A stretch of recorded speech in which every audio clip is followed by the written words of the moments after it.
Hello बच्चों। मैंने आप लोग को 2 पॉइंट्स लिख के दिए थे, वो जो पॉइंट एक बार उसको पढ़ लो। ऐसे मैंने यहाँ लिखे हैं बच्चों, देखो मैंने आपको सबसे पहले रैशनल नंबर का मतलब लिखा था कि कभी भी मैं किसी को रैशनल नंबर बोलूँ तो वो हमेशा इस फॉर्मेट में आएगा जिसमें पी और क्यू इंटीजर से आएंगे और क्यू ज़ीरो नहीं होगा। ओके, उसके बाद बच्चों मैंने आपको ये लिखा था कि अगर ए डिवाइड्स बी होता है तो बी को हम लोग इस फॉर्मेट में लिख सकते हैं। आप लोग ने अब इसको ऐसा ध्यान में रखना कि ए डिवाइड्स बी का मतलब b is equal to A into some integer, या इसका उसका उल्टा भी आपको याद रखना है कि कहीं पे अगर आपको b equal to A into M दिखा तो आप लोग ज़रूरत के हिसाब से ये बोल सकते हैं कि a डिवाइड्स b और m डिवाइड्स भी b। ये आपको पॉइंट याद रखना है। a डिवाइड्स b का मतलब ये होता है, एट द सेम टाइम अगर कभी ये लिखा हुआ है, ये नहीं लिखा है, ये दिया हुआ है, तो इसका मतलब आप लोग क्या लिखोगे कि ये जो b है ना, इसको a भी डिवाइड कर सकते हैं और m भी डिवाइड कर सकते हैं। मतलब a divides b and m divides b, ऐसा आप लोग लिख सकते हैं। If a and b are coprimes, तो इसका मतलब क्या होता है, a and b do not have any common factor other than 1। आपको ये भी बताया था मैंने कि अगर मान लो a और b को प्राइम नंबर है तो उसमें कोई कॉमन फैक्टर नहीं होता है, सिर्फ 1 होता है। समझे आप लोग। और बच्चों ये एक इम्पॉर्टेंट पॉइंट आप लोग को याद रखना है कि मान लो कोई नंबर है a, ये डिवाइड करता है किसी स्क्वायर नंबर को, तो वही नंबर डिवाइड करेगा अकेले नंबर को। ये बहुत इंपॉर्टेंट पॉइंट है। अगर कोई नंबर किसी स्क्वायर को डिवाइड करता है तो वही नंबर उसी नंबर के बिना स्क्वायर को भी डिवाइड करेगा। जैसे फॉर एग्जांपल 3 डिवाइड करेगा 9, 3 अगर डिवाइड करता है 9 को, तो बच्चों जो 9 है ये स्क्वायर है 3 का, सो 3 डिवाइड करेगा 3 को भी। 9 का मतलब 3 स्क्वायर हुआ ना, तो 3 डिवाइड 3 स्क्वायर अगर करता है तो 3 डिवाइड अकेले 3 को भी करेगा। बच्चों ये वाला जो प्रॉब्लम है ये A++ टाइप के जो बच्चे होते हैं उनके लिए होता है। बच्चों try and understand, this is the hardest problem in the real number lesson. Okay बच्चों, पॉइंट है prove that √2 is an irrational number. So बच्चों देखना, जिन भी नंबर के रूट फाइंड नहीं होते उनको इरेशनल नंबर बोला जाता है। मतलब वो रैशनल नंबर नहीं होते, इरैशनल नंबर होते। जो रैशनल नहीं होंगे वो इरैशनल होंगे। अब बच्चों इसको प्रूफ कैसे करोगे, तो इसको प्रूफ करने के लिए याद रखना हम लोग इनडायरेक्ट मेथड का इस्तेमाल करने वाले हैं। सो इनडायरेक्ट मेथड सबसे पहले समझ लेना है, इसमें बहुत सारी नए नए कंसेप्ट आ रहे हैं, समझते जाओ। इनडायरेक्ट मेथड का मतलब होता है कि किसी चीज़ को जो प्रूफ करना है, जैसे यहाँ पे हमको √2 को इरैशनल नंबर प्रूफ करना है, तो हम लोग ने इनडायरेक्ट प्रूफ में उसका रिवर्स कंसेप्ट लेके चलना। मतलब ये, जैसे हमको यहाँ क्या प्रूफ करना है, √2 इज एन इरेशनल नंबर। सो हम लोग क्या सोच के चलेंगे, हम लोग अज्यूम करेंगे कि √2 ये रैशनल नंबर है। ठीक है। सो बच्चों देखो, प्रूफ क्या करना है, वो इरेशनल है, और हमने क्या सोचना कि वो इरेशनल नहीं है, वो रैशनल है, और ये कॉन्सेप्ट को लेके आगे चलना है। तो आगे सॉल्व करते करते हम लोग को एक ऐसा पॉइंट मिलेगा जहाँ पे वो पॉइंट हम लोग को फॉल्स डिसाइड करेगा। सो बच्चों देखो, अगर मान लो हमने जो चूज़ किया √2 ये रैशनल नंबर है, ऐसा चूज़ करके आगे चलते हैं, और आगे चलते हुए हम लोग को ऐसा एक पॉइंट मिलता है जहाँ पे पता चलता है कि हम फॉल्स है, हमने जो सोचा वो फॉल्स है। सो हमने क्या सोचा, √2 ये रैशनल है, ये सोचा, हम फॉल्स हो गए। इसका मतलब क्या सिद्ध हो गया, हम गलत हो गए। सो √2 ये रैशनल नंबर है, ये सोच गलत हो गई।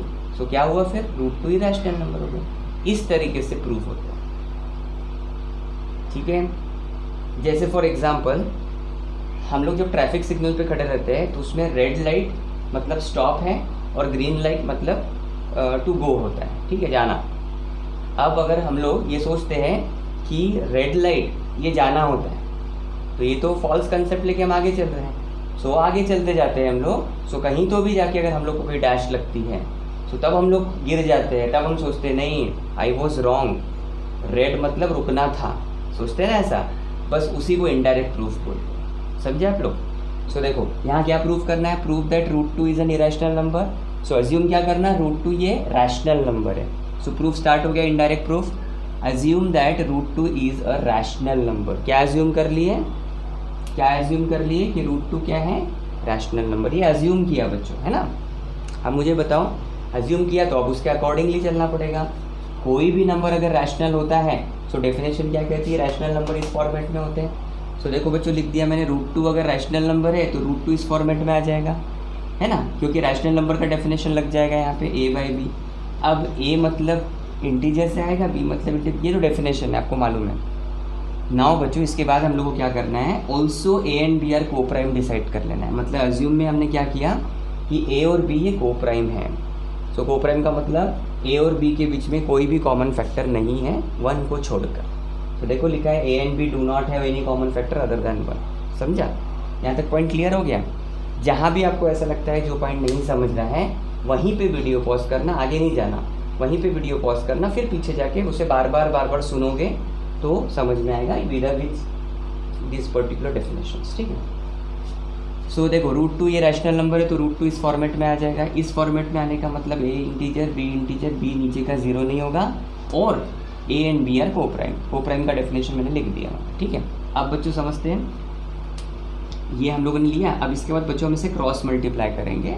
सो क्रॉस मल्टीप्लाई में जो होगा, ये जो नीचे का बी है वो इधर इंटू हो जाएगा। सो देखो ये होगा into √2 into B equal to A हुआ। इसके बाद क्या करना है बच्चों, यहाँ स्क्वेयरिंग बोथ साइड करेंगे, squaring both side. So squaring both side में क्या होगा, इधर भी स्क्वायर होगा इधर भी स्क्वायर होगा। सो हो गया ए का स्क्वायर ए स्क्वायर, और यहाँ पे क्या होगा बच्चों, इसका जब स्क्वायर छुड़ाओगे तो ये बी का स्क्वायर बी स्क्वायर होगा और स्क्वायर और रूट आपस में कैंसिल होते हैं इसलिए 2 हो जाएगा। मतलब रूट और स्क्वायर कैंसिल हो गया तो 2 हो गया। सो इसे आप ले दो नंबर 1। ठीक है?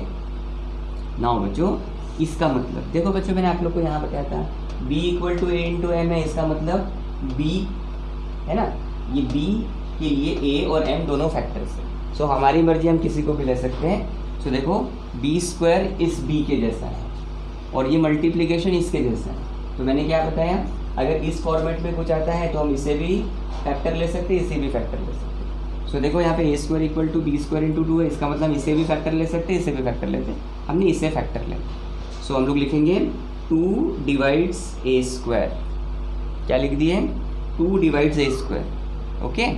नाउ बच्चों फिर मैंने आपको ये पॉइंट बताया, अगर कोई नंबर किसी स्क्वायर को डिवाइड करता है तो वही नंबर उसके अकेले नंबर को भी डिवाइड करेगा।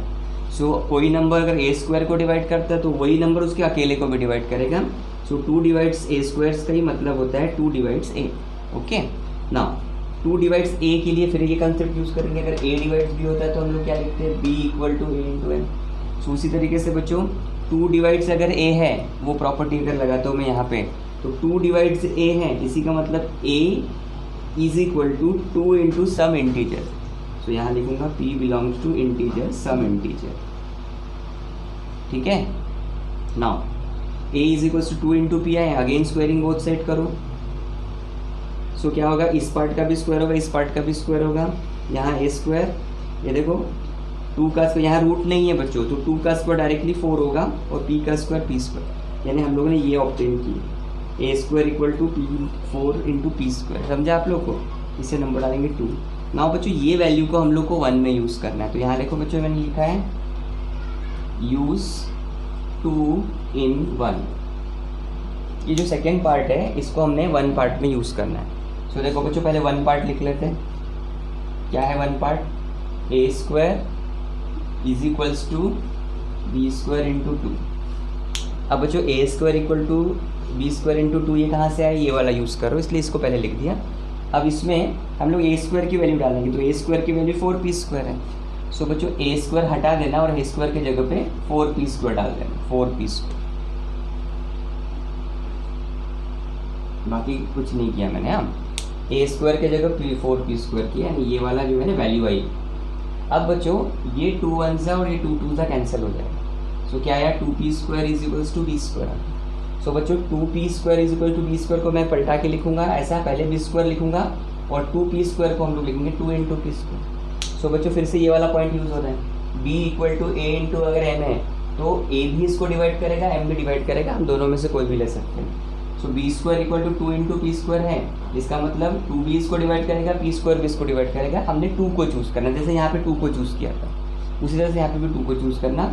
सो 2 डिवाइड b स्क्वायर हो रहा है। सो बच्चों मैंने फिर ये प्रॉपर्टी बताया कि कोई नंबर किसी के स्क्वायर को डिवाइड करता है तो वो नंबर उसके अकेले को भी डिवाइड करता है। सो कोई नंबर अगर b स्क्वायर को डिवाइड करेगा तो वही नंबर उसके अकेले को डिवाइड करेगा, स्क्वायर हटा दो। अब बच्चों इसे नंबर 3 देना।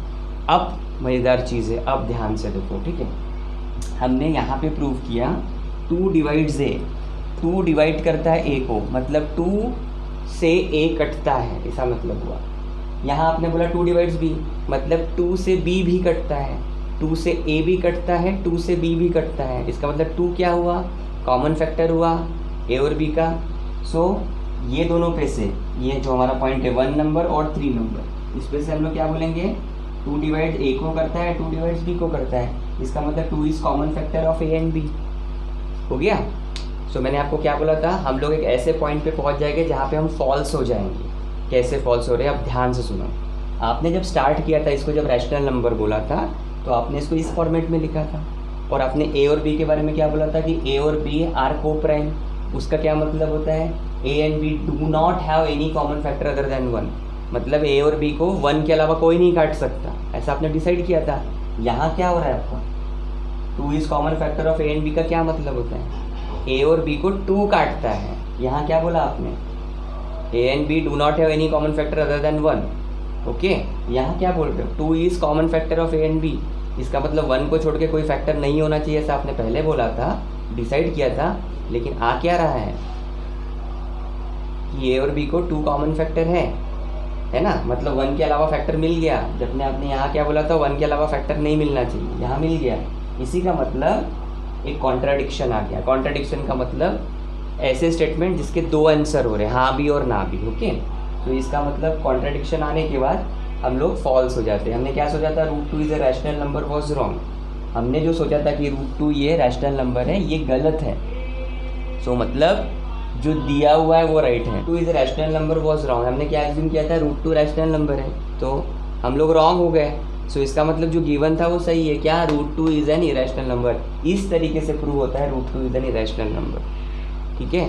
सो बच्चों हार्ड है, लेवल हो ना बच्चों, इसके लिए लेवल आपकी अगर कम या 50% के स्टूडेंट हो, ठीक है, सो तो ये मुश्किल है, लेकिन इम्पॉसिबल नहीं है, इसलिए क्योंकि इससे ऊपर प्रैक्टिस की जा सकती है। ये आपको फिर से याद करना है और ये प्रूफ रट्टा बाय हार्ट लगा देना है।